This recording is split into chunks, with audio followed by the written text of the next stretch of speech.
नमस्कार, राज्यसभा टीवी के खास कार्यक्रम विशेष में आपका स्वागत है। मैं हूं दीपक डोभाल। पिछले एक हफ्ते से एक ही मुद्दा है जिसने पूरे देश में सनसनी मचाई हुई है। लोगों तक हर कोई इसी पर चर्चा कर रहा है। कैबिनेट ने इस पर एक उच्च स्तरीय बैठक की और कई ताज़ा फैसले भी किए। प्रधानमंत्री से लेकर वित्त मंत्री तक ने बीते 2-3 दिनों में कई घोषणाएं की, लेकिन न तो बैंक की भीड़ कम हो रही है और ना ही एटीएम की। क्या शहर और क्या कस्बा और क्या गांव, हर तरफ लोग परेशान हैं।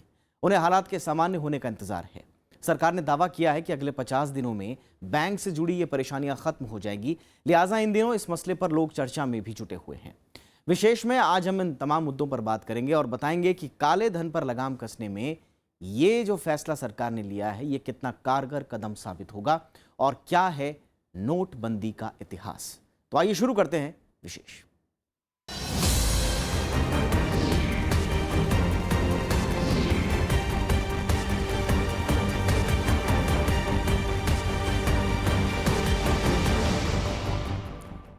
जी हाँ, नोटबंदी के बाद ग्रामीण इलाकों में भी अफरा तफरी मची हुई है। ग्रामीण इलाके भी अफरा तफरी से अछूते नहीं हैं।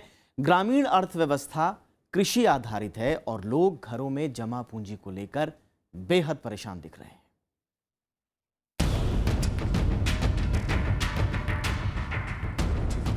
अचानक नोटबंदी के ऐलान से ग्रामीण इलाकों में अफरा तफरी मच गई है। लोग घरों में जमा अपनी पूंजी को लेकर परेशान हैं।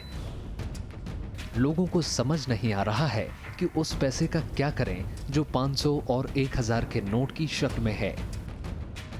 ये काला धन नहीं है, बल्कि बरसों की मेहनत की कमाई है। ग्रामीणों के पास बैंक खाते और पैन कार्ड जैसी जरूरी चीजें नहीं हैं और बाजार में इस पैसे को लेने वाला कोई नहीं। 500 1000 का जो नोट है, अब जो चेंज पैसा था 150 का, वो सब तो ख़त्म हो गया है खर्चा करके। अब जो बचा है 500 का 1000 का, यही सब ना अभी चलाएगा जिसका घर में है। पर ये सब तो अभी नहीं चल रहा है, तो परेशानी हो रहा गांव में, घर में सबको। देश की आबादी का करीब 70% हिस्सा गांव में निवास करता है। इसमें किसान अपनी रोजमर्रा की जरूरतों के लिए घर में पैसे रखते हैं। इसके अलावा जानवरों की खरीद फरोख्त और कृषि जरूरतों के लिए लोग घरों में पैसा रखते हैं। कई लोग फसल चक्र के हिसाब से पैसे का लेन देन करते हैं। बीज और खाद की खरीदारी का पैसा अक्सर घर में ही रखा जाता है। अशिक्षित दिहाड़ी मजदूरों और भूमिहीन किसानों को तो पैन कार्ड और बैंक खाते जैसी चीजों से मतलब तक नहीं है। कुछ के पास जनधन खाते हैं भी, मगर ये तादाद बहुत ज्यादा नहीं है। अधिकतर तो 500 और 1000 का ही नोट रखा है, 1-200 तो बहुत कम ही रखा है। तो अब तो नोट बदलने के लिए बैंक का रुख अपनाने लगा है। तो वहाँ तो जाके इनको पता नहीं है, किसको पूछे क्या कर रहे, वहाँ भी वो बेहाल है। वहाँ पर भी अब देखिए थोड़ा थोड़ा करके अब तो कुछ है, लेकिन अब तो बर्बादी सोचिए। ये तो बदलने के लिए तो जितना समय दिया है ना सरकार, वो खत्म ही होगा, क्योंकि यहाँ बहुत कम ही किसी को पता है। पढ़ने लिखने तो बहुत कम ही आता है। कई इलाकों में संचार माध्यम नहीं है, इसलिए लोगों को नोटबंदी की सूचना देर से मिली। इसमें उत्तराखंड, उत्तर पूर्व, हिमाचल प्रदेश के दूर दराज पहाड़ी इलाकों के अलावा छत्तीसगढ़, झारखंड के जंगल वाले इलाके शामिल हैं। यहाँ ना टीवी है और ना सोशल मीडिया। ऐसे में लोगों के लिए ये समझ पाना मुश्किल है कि बंद हुए नोट लेकर वो कहाँ जाएं। ग्रामीण अपनी जमा पूंजी की फिक्र में ना खेतों पर जा रहे हैं और ना मजदूरी पर। सुनने में आ रहा है कि नोट बंद हुआ है। हाँ। पर कितना का बंद हुआ, 500 का 1000 का, ये तो मालूम नहीं है। और जैसा अभी नोट जिसका यहाँ तो गांव देहात है, घर में किसी किसी का पैसा वैसा है, मगर वो सब तो अभी कहाँ चलेगा, क्या चलेगा। सब गांव वाला तो सुन के परेशान में है, कहाँ चलाए, कैसे चलाए। फसलों की बुआई का मौसम है, ऐसे में ग्रामीणों की दिक्कतें और ज्यादा बढ़ गई हैं। पुराने नोट से न खाद मिल रही है न बीज, जबकि मजदूरी में अभी भी पुराने नोट दिए जा रहे हैं। इन पुराने नोटों की दुकानों पर रद्दी कागज से ज्यादा कीमत नहीं है। लोग ना कुछ खरीद पा रहे हैं और ना कुछ बेच पा रहे हैं। कई घरों में खाने पीने की सामान की किल्लत हो चली है। हर तरफ समस्याएं हैं, लेकिन समाधान किसी के पास नहीं है। कई को बच्चों बीमार हो गो, डॉक्टर भी ले नहीं रहा पैसा ने, तो सारी परेशानी से इधर उधर तो लियावा कई गरीब आदमी तो उन्हें मिल भी ना रहा, कई का तो लियावा भी तो उन्हें को आगे नहीं ले रहा। गांवों में मानो जीवन रुक सा गया है। हर तरफ अंधेरा है और लोगों को रोशनी की कोई किरण नजर नहीं आ रही। नोट मानो ग्रामीण के पैर की बेड़ियां बन गए हैं। लोग समझ नहीं पा रहे हैं कि काम पर जाएं या नोट बदलवाएं। घर चलाने को लेकर महिलाओं की और दुकानदारी कायम रखने के लिए छोटे दुकानदारों की परेशानियां अपनी जगह हैं और फिलहाल ये सब परेशानियां कम होती नहीं दिख रही। ब्यूरो रिपोर्ट के साथ ज़ैगम मुर्तज़ा, राज्यसभा टीवी। और इस बीच प्रधानमंत्री नरेंद्र मोदी ने कहा है कि नोटबंदी का फैसला भ्रष्टाचार मिटाने और देश की भलाई के लिए किया गया है। उत्तर प्रदेश के गाजीपुर में एक सभा को संबोधित करते हुए प्रधानमंत्री ने कहा कि भ्रष्टाचार के खिलाफ उनकी ये लड़ाई जारी रहेगी।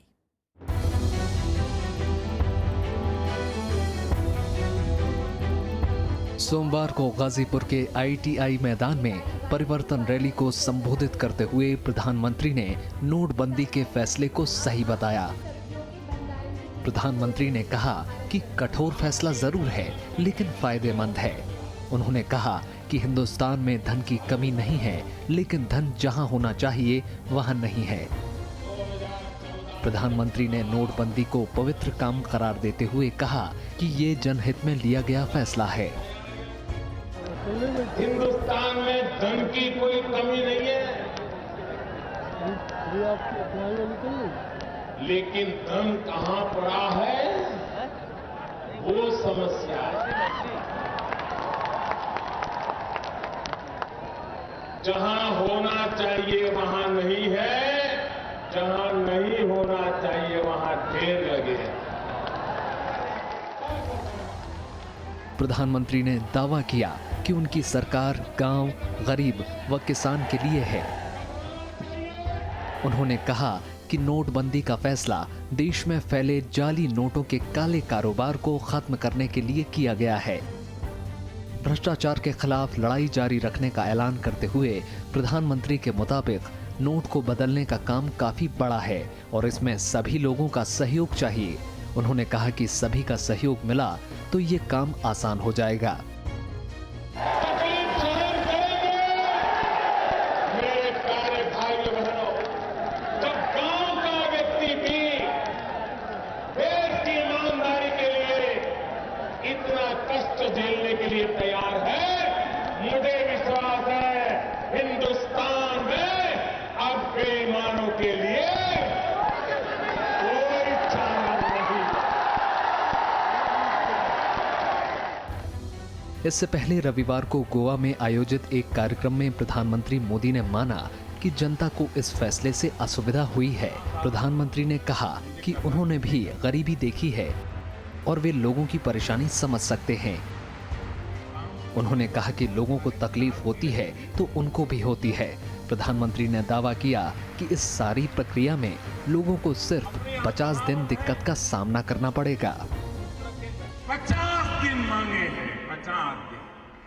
30 दिसंबर तक मुझे मौका दीजिए मेरे भाई।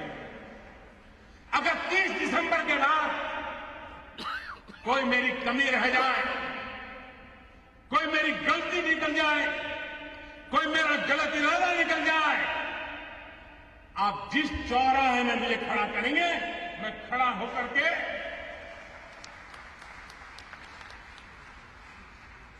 देश जो सजा करेगा वो सजा भुगतने के लिए तैयार है। प्रधानमंत्री ने कहा कि उन्होंने देश से सिर्फ 50 दिन मांगे हैं और इसके बाद भी हालात नहीं सुधरे तो वो कोई भी सजा भुगतने के लिए तैयार है। उन्होंने दावा किया कि भ्रष्टाचार बंद करने के लिए उनके दिमाग में और भी प्रोजेक्ट चल रहे हैं। उन्होंने कहा कि लोग उनके फैसले की सराहना कर रहे हैं और परेशानी उठाकर भी सरकार के फैसले के साथ हैं। Bureau report, Rajya Sabha TV. और 500 और 1000 रुपए के नोट बंद करने के बाद पैदा हुए हालात की समीक्षा के लिए प्रधानमंत्री की अध्यक्षता में एक उच्च स्तरीय बैठक भी हुई। इसमें नकदी आपूर्ति आसान बनाने के लिए 16 फैसले लिए गए हैं। बैंक और एटीएम से पैसा निकालने और बदलने की सीमा बढ़ा दी गई है। साथ ही अब जरूरी जगहों पर 24 नवंबर तक पुराने नोट इस्तेमाल किए जा सकेंगे। नोटबंदी मामले पर प्रधानमंत्री नरेंद्र मोदी ने रविवार रात उच्च स्तरीय बैठक की। इसमें गृह मंत्री राजनाथ सिंह, वित्त मंत्री Arun Jaitley, reserve bank governor Urjit Patel समेत वित्त विभाग के वरिष्ठ अधिकारी शामिल हुए। करीब 3 घंटे तक चली बैठक में प्रधानमंत्री मोदी ने विभिन्न बैंकों और डाकघरों में नकदी भेजे जाने और उसकी उपलब्धता की जानकारी ली। उन्होंने नकदी की आपूर्ति आसान बनाने के लिए कुछ जरूरी कदम उठाने के निर्देश भी दिए। There is enough cash available. The government has taken several steps today in the meeting chaired by the Honorable Prime Minister to improve the supply of cash, to make the cash available across the country, to make the cash available especially in rural pockets. सरकार ने एक bank खाते से एक दिन में अधिकतम 10,000 रुपए निकासी की सीमा खत्म कर दी है। अब सप्ताह में एक बार एक बैंक खाते से अधिकतम 24,000 रुपए निकाले जा सकेंगे। पुराने नोट बदलने की सीमा भी 4,000 रुपए से बढ़ाकर 4,500 रुपए कर दी गई है। साथ ही एटीएम से भी लोग एक दिन में अधिकतम 2,000 रुपए की जगह 2,500 रुपए निकाल सकेंगे। Supplying 4,000 rupees per transaction, now it has been increased to 4,500 rupees. Similarly, the ATM limits also have been increased to 2,500 rupees in respect of the recalibrated ATMs. 3 महीने से काम कर रहे करंट अकाउंट से निकासी की सीमा भी 20,000 से बढ़ाकर 50,000 रुपए कर दी गई है। साथ ही सरकारी पेंशन पाने वाले लोगों के लिए वार्षिक लाइफ सर्टिफिकेट देने की आखिरी तारीख नवंबर से बढ़ाकर 15 जनवरी 2017 कर दी गई है। एटीएम और बैंकों के बाहर दिव्यांगों और बुजुर्गों के लिए अलग लाइन लगाने के निर्देश भी दिए गए हैं। ग्रामीण इलाकों में मोबाइल बैंकिंग वैन भेजी जाएंगी। सरकार ने बैंकों से कहा है कि वो mobile wallet, debit, credit card के इस्तेमाल को बढ़ावा दें और लोगों को इन्हें तेजी से उपलब्ध करवाएं। Bureau report, Rajya Sabha TV. और इधर विपक्ष लोगों को हो रही परेशानी को सरकार की नाकामी बता रहा है। विपक्षी दल बुधवार से शुरू हो रहे संसद के शीतकालीन सत्र में इस मुद्दे को जोर शोर से उठाने की तैयारी में है। टीएमसी सभी दलों को साथ लाने में लगी हुई है। इधर दिल्ली सरकार ने इस मसले पर विधानसभा का विशेष सत्र बुलाया है। बड़े नोट बंद करने और लोगों की परेशानियों को लेकर विपक्ष संसद के शीतकालीन सत्र में सरकार को घेरने की तैयारी में है। कांग्रेस ने दोनों सदनों में चर्चा का नोटिस दिया है। राज्यसभा में नेता विपक्ष गुलाम नबी आजाद ने कहा कि कांग्रेस इस मुद्दे को सदन में जोरदार तरीके से उठाएगी। डिमोनेटाइजेशन का भी एक बहुत बड़ा मुद्दा है। जिस तरह से करोड़ों लोग को असुविधा हुई है, करोड़ों लोग इस वक्त सड़कों पे हैं, मारामारी चल रही है, पैसा नहीं है, इसमें ब्लैक मनी कम खत्म हो रही है, लोग खत्म हो रहे हैं। वाम दलों ने बीजेपी के लोगों को पहले ही जानकारी होने के मुद्दे पर सफाई मांगी है और 31 दिसंबर तक सरकारी दफ्तरों और बिलों के भुगतान में पुराने नोटों के चलन को जारी रखने की मांग की है। इमीडिएटली आप अनाउंस करिएगा पब्लिक यूटिलिटीज के लिए और पूरी सरकारी या गैर सरकारी वाइट ट्रांजैक्शंस के लिए ये नोट्स आर वैलिड। 31 दिसंबर तक ये वैलिड है, तब तक ये वैलिड होनी चाहिए। BJP people were aware of the decision well in advance. Prime Minister should explain what exactly happened. पश्चिम बंगाल की मुख्यमंत्री ममता बनर्जी ने प्रधानमंत्री के बयान को आम जनता का अपमान बताया है। तृणमूल कांग्रेस सर्वदलीय प्रतिनिधिमंडल राष्ट्रपति से मिलने जाएगी। हम लोग राष्ट्रपति जी से ये बातचीत करेंगे और ये तो तृणमूल को लीडरशिप नहीं करना है, तृणमूल में एकदम बैक बेंच में बैठ जाएगा। ये पूरा टीम वर्क होगा, एक मूवमेंट होगा और हम लोग जाएंगे राष्ट्रपति जी से ये सिचुएशन उनको बताने। बीएसपी समेत दूसरे दलों ने लोगों को हो रही परेशानी को लेकर सरकार की आलोचना की है। काला धन व भ्रष्टाचार पर अंकुश लगाने की आड़ में देश की करोड़ों आम जनता को ही खुले आसमान के नीचे लाकर खड़ा करवा देगी। इस भयावह स्थिति की कल्पना लोगों ने कभी भी नहीं की थी। अभी इमरजेंसी कैबिनेट मीटिंग हुई थी जिसमें एक निर्णय ये लिया गया कि कल दिल्ली विधानसभा का इमरजेंसी सेशन बुलाया जाएगा स्थिति का जायजा लेने के लिए और क्या कदम उठाए जाने चाहिए इस पर चर्चा करने के लिए। वहीं बीजेपी ने विपक्षी पार्टियों की मंशा पर सवाल उठाया है कि आज पूरा देश इस काले धन के खिलाफ जो क्रांति है उसमें एक साथ खड़ा हुआ है, और जो लोग काले धन के खिलाफ इस लड़ाई और ब्लैक मनी के खिलाफ इस लड़ाई में आवाज उठा रहे हैं, उसके खिलाफ आवाज उठा रहे हैं, उसके विरोध कर रहे हैं, कहीं ना कहीं उनकी छवि ऐसी बनती जा रही है कि वो ब्लैक मनी और ब्लैक मनी माफियाओं को बचाना चाहते हैं। सरकार के अचानक 500 और 1000 के नोट बंद करने को विपक्ष तानाशाही फैसला बता रहा है।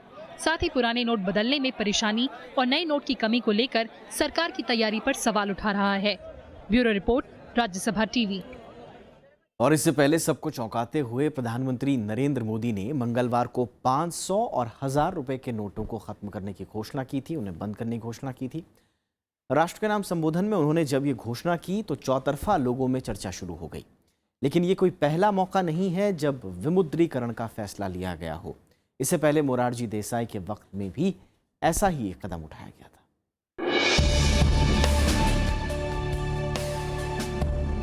देश आजादी की दहलीज पर खड़ा था तो उससे ठीक पहले अंग्रेजों ने एक घोषणा की। जनवरी 1946 को 1000 और 10,000 रुपए के नोट अंग्रेजों ने खत्म कर दिए। रिजर्व बैंक ऑफ इंडिया का यह पहला कदम था जिसमें विमुद्रीकरण की नीति लागू की गई हो। 11 साल पुराने रिजर्व बैंक ने कई वजहों से यह फैसला लागू किया, लेकिन साल भर बाद जब भारत आजाद हुआ तो बड़ी परियोजनाओं से लेकर कई काम ऐसे थे जिन्हें अंजाम दिया जाना था। नतीजतन 1954 में रिजर्व बैंक ने फिर से 1000, 5000 और 10,000 रुपए के नोट को चालू किया। उसके बाद से नोट दशकों तक चलन में रहे। 1970 के दशक में देश को उथल पुथल से गुजरना पड़ा। आपातकाल के बाद जब पहली गैर कांग्रेसी सरकार बनी तो उसके सामने कई चुनौतियां खड़ी थी। जनता पार्टी की तरफ से उस वक्त मोरारजी देसाई प्रधानमंत्री बने। काले धन के खिलाफ कार्रवाई का उन पर काफी दबाव था। सरकार की तरफ से कई कोशिशों के बावजूद काले धन पर लगाम नहीं कसी जा रही थी। फिर जनवरी 1978 में मोरारजी देसाई सरकार ने बड़ा फैसला किया और रिजर्व बैंक ऑफ इंडिया ने ऐलान किया कि अब से 5000 और 10,000 रुपए के नोट नहीं चलेंगे। 16 जनवरी 1978 को ये घोषणा हुई और बड़ी करेंसी को बदलने के लिए सिर्फ उसी दिन का वक्त दिया गया। 17 जनवरी 1978 से जिनके पास पैसे पड़े थे उनके पास बैंकों में जाकर नोट बदलने का विकल्प भी नहीं बचा। धनी वर्गों में उस वक्त हाहाकार मच गया। उसके बाद से लेकर अब तक कभी भी 5000 और 10,000 रुपए के नोट भारत में नहीं देखे गए। जानकार मानते हैं कि मोरारजी देसाई के उस कदम से काले धन पर कोई कारगर लगाम नहीं कसी जा सकी। उस टाइम मेरे ख्याल से इतना असर नहीं पड़ा था क्योंकि बहुत कम लोगों के पास से इतना हाई डिनोमिनेशन के नोट्स थे। इतने हाई डिनोमिनेशन के नोट्स पहले यूज़ नहीं हो रहे थे आमतौर पे।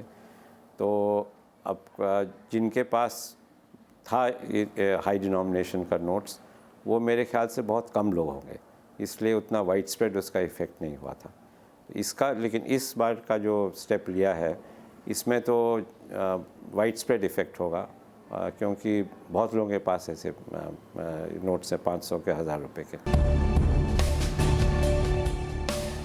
असल में उस दौर में 5000 और 10,000 रुपए के नोट आम लोगों की पहुंच से बाहर थे। बड़े उद्योगपतियों के पास ही इस तरह के नोट हुआ करते थे और उनकी पहुंच इतनी थी कि वो फिर से नई व्यवस्था में काला धन जमा कर सकते थे।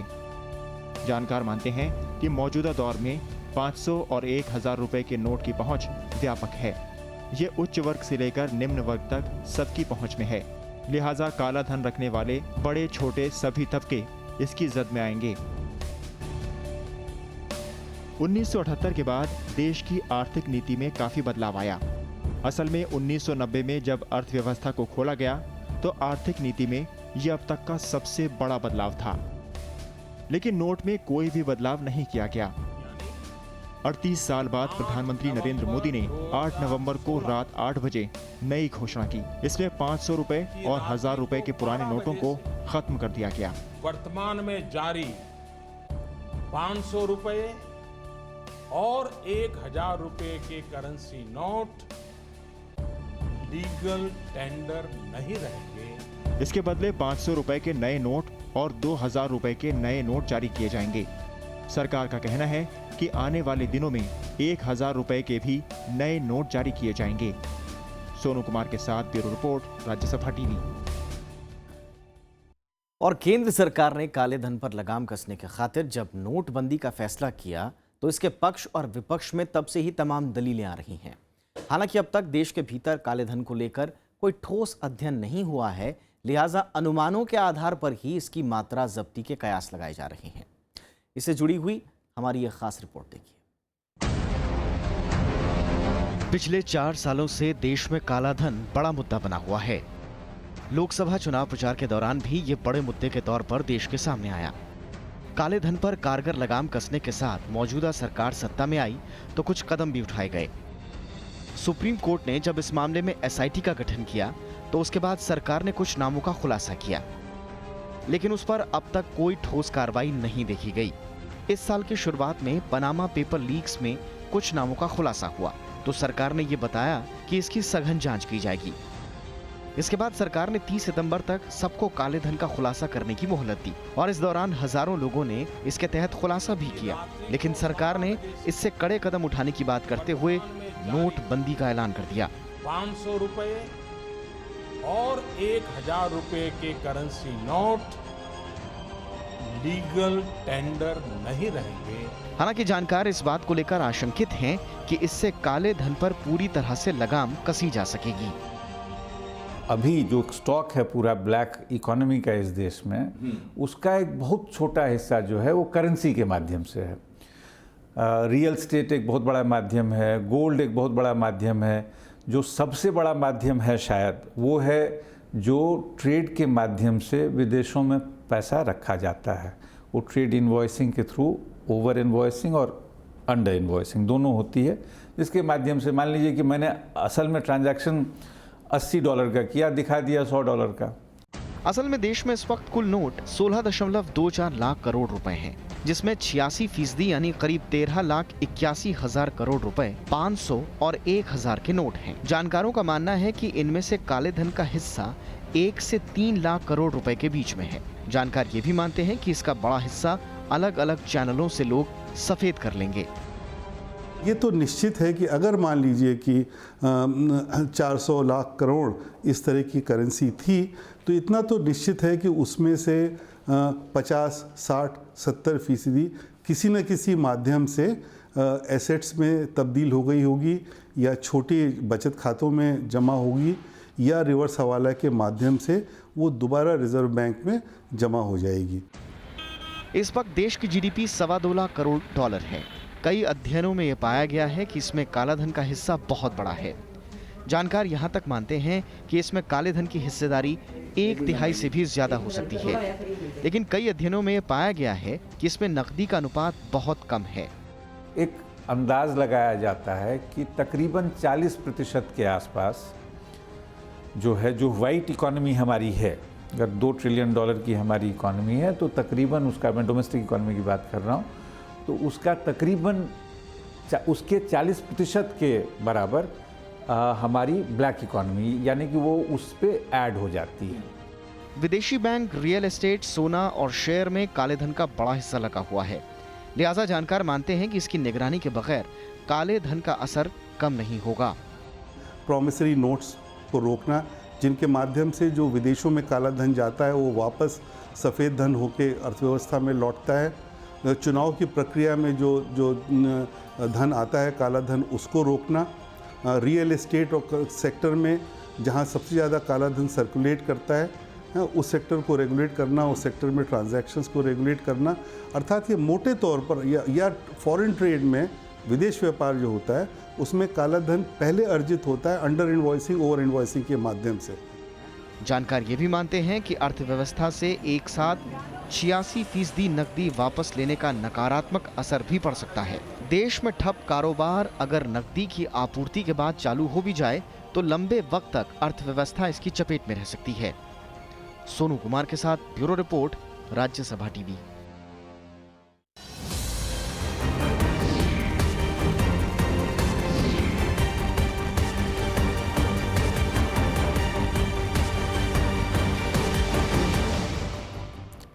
इसी के साथ विशेष में आज इतना ही।